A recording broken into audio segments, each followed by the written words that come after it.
Recently, I made a video about the movie Thanksgiving where I covered the plot of the film. I'd recommend watching that one first if you're not already familiar with the film. I'll link it here just in case you're interested. So after making that video, I realized that there's a lot more to say about this movie. That's why I decided to make this follow-up video where I can talk about the film in a broader context and share some of the things that I noticed about the writing, the production, and just some of the other random things people might have missed on their first watch. So as someone pointed out in a comment, the origin of this film is as a spoof trailer directed by Eli Roth for the Robert Rodriguez and Quentin Tarantino feature Grindhouse.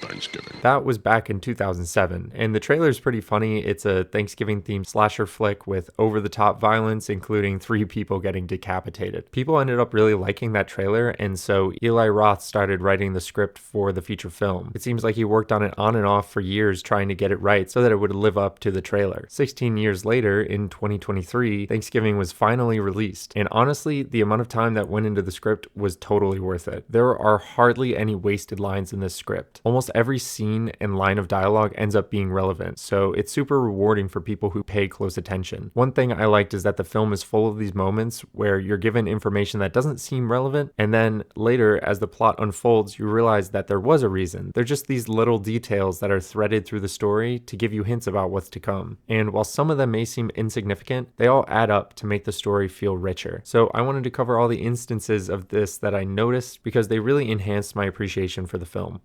Happy Thanksgiving. So the biggest reveal of the film is that the sheriff is the killer, and Jess figures that out when she notices the burrs on the sheriff's pant leg. So earlier, when she was being chased through the forest, there's this shot of the killer running past this plant that had burrs on it. When you watch this scene, it feels like a weird shot because they're hanging on this plant for a while. But if this film is any good, that should be an indication that this is important. Jess looks at the burrs on her pants and she sees that the sheriff has the same ones on him. And there's even another detail that they flash back to where the sheriff alludes to this kind of thing. It's about the details. Small mistakes. That's how they get caught. So there are more hints to the killer's identity planted throughout the film. You have this opening shot of the sheriff walking up to the house, and you're tricked into thinking that you're seeing a POV of the killer. Then it's revealed to be the sheriff, and then at the end you realize that it technically was a POV of the killer. So they basically told us everything right at the beginning. When the sheriff is inside, there are even more hints. Yeah, you know, for a single guy, I know my way around the oven. And then cut to later when we see that he's preparing Thanksgiving dinner and uses the oven to kill Kathleen. Also, looking back and knowing that Amanda and Eric were having a secret affair. A guy in a uniform who knows how to bake. Have a feeling you're not going to be single for long. So there's a scene in the first act where you see that someone has trashed the historic Carver house. It establishes that the axe was stolen and implies that it's going to be used as a murder weapon. What I wasn't expecting though is that the killer's main base of operation would be the Carver house. But then you're like, duh, he's dressed as John Carver. This actually makes so much sense. But there's even more. At the first crime scene, the police find a dusting of brick. I think it's brick.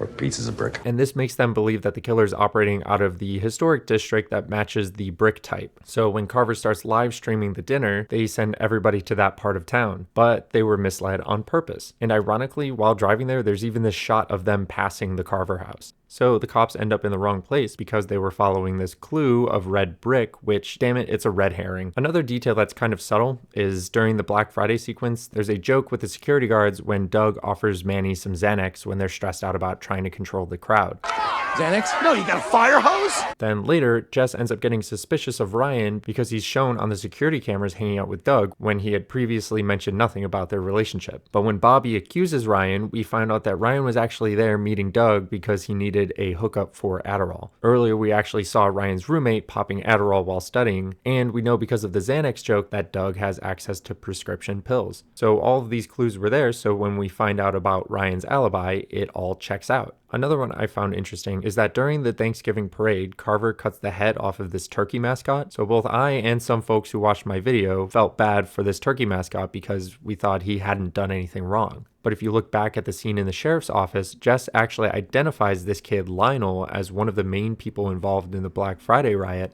I know this kid, Lionel. He goes to our school. He's always the turkey in the parade.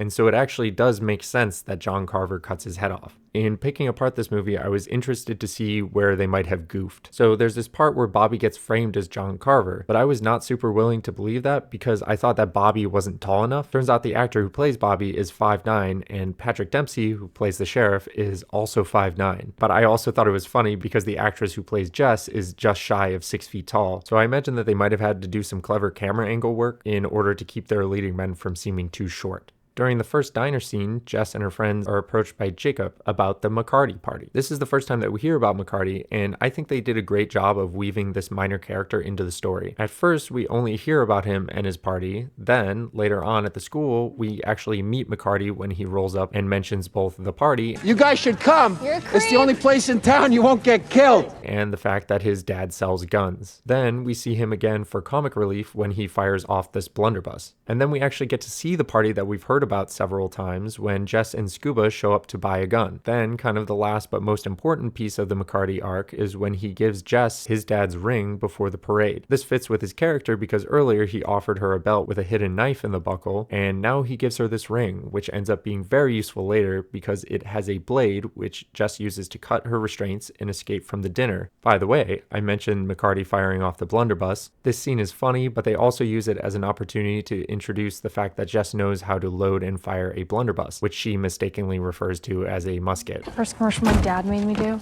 Took it so seriously, he insisted I learn how to pack it. This tracks because we've actually seen that her dad goes above and beyond with his commercial ideas. Jess ends up mentioning the musket again when they're getting the gun from McCarty. I fired a musket once, it almost killed me. So now we're primed and fully loaded for the end when she's able to pack the blunderbuss and blow up Sheriff Eric and the big turkey. While we're here, I'll mention that it was difficult to suspend disbelief while she shot this projectile and blew this big turkey up into a giant fireball. As an extra touch, in case this all wasn't enough for you, Jess loads the blunderbuss with the only thing that she has available, which is her bracelet that has a locket containing a picture of her mom. We already know about the locket because it was shown to us from the very beginning when Jess looks at the picture of her mom during family dinner, and we're reminded of it toward the end when it gets her stuck and almost killed on a chain link fence. So wow, this ending brings together a lot of seemingly separate elements from throughout the film, and honestly that's the kind of thoughtful story planning that I appreciate. You can really tell that there was a lot of attention paid to the details of this movie.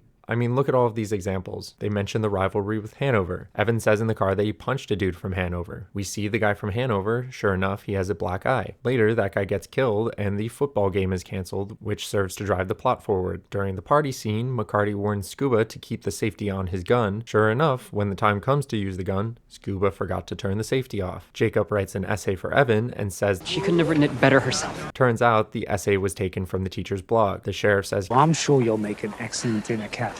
then he makes Kathleen into dinner. Bobby has a golden arm, he's great at pitching, and then later he saves Jess by throwing a hammer. Evan is obsessed with going viral. Shit would have broke the internet. This is fucking gold.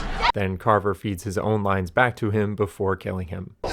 You're going to break the internet. One small detail that was lacking though was in the scene outside of the school after Jess gets chased by Carver. She was able to get away from him by spraying him in the face with hairspray, but in the following scene we see the sheriff and I would expect his eyes to be completely irritated and bloodshot after getting hit with the hairspray, but he seems to be fine. I guess he must have been aggressively flushing his eyes before showing up, or maybe this is a big brain move telling us that the sheriff is not the only John Carver. So even though this film started off as a joke, it's really good to see that there's so much care put into making the script feel complete and having all these small details come back full circle. Those were all the notes that I had, but I'm sure that there are some pieces that I'm missing. If there was some cool detail that you noticed in the film that I missed here, please call it out in the comments. And if you're liking my content and want to see more, subscribe to my channel. Thank you for watching, and I will see you in the next one.